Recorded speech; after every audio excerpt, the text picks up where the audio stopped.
Kung pinagbabawal po ang paulit-ulit na pagdadasal, bakit po mismo si Kristo ay paulit-ulit na nagdasal nung natutulog ang kanyang mga apostoles sa hardin? Actually, nakalimutan ko lang po yung ano yung verse, pero meron pong nababasang ganun.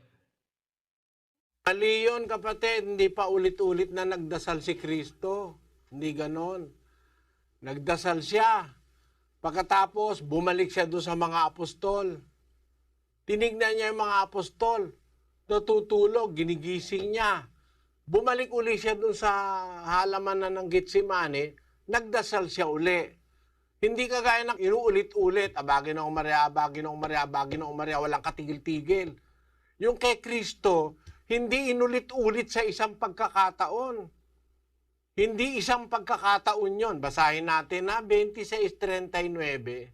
At lumakad siya sa dako pa roon, at siya ay nagpatira pa at nanalangin na nagsasabi, Ama ko, kumbaga maaari ay lumampas sa akin ang sarong ito.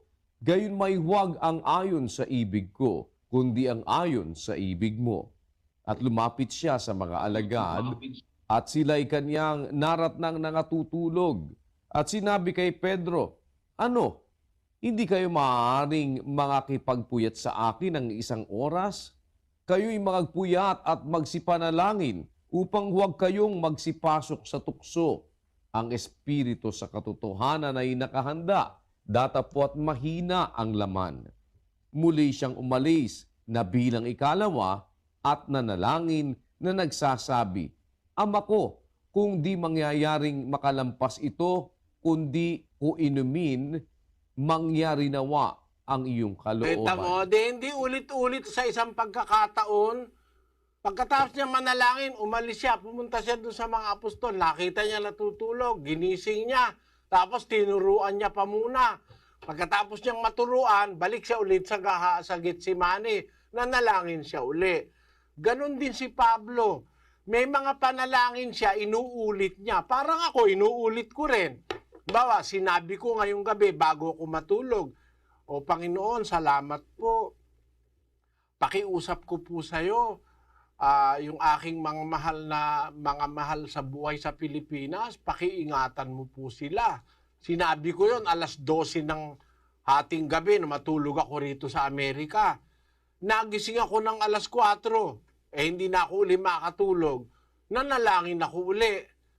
Pero may pagitang 4 na oras, 12:00 at 4:00. Panalangin ko uli, Panginoon, pakiingatan mo po yung aking mga mahal sa buhay. Inuulit ko, pero hindi doon sa mismong oras na yon.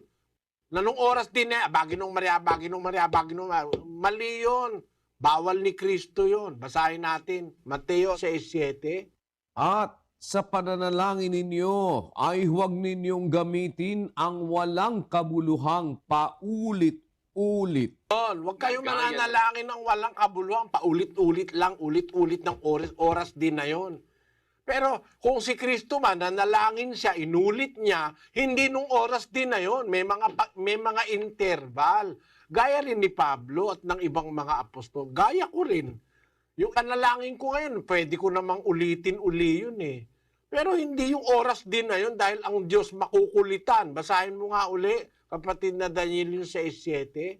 At sa pananalangin ninyo ay huwag ninyong gamitin ang walang kabuluhang paulit-ulit na gaya ng ginagawa ng mga hentil sapagkat iniisip nilang dahil sa kanilang maraming kasasalita ay didinggin sila. At saka si Kristo, kung umulit man, at saka yung mga apostol, may interval. Kayo naman wala namang interval at saka yun din eh. Napakaraming ulit. 10 abagin noong Maria, 10 sumasampalataya, kung ano-ano, 10. Parang masyado nang makulit, para bang bingi ang Diyos na hindi ka maririnig. Ganon. Kaya wag mo ipaparis yun doon.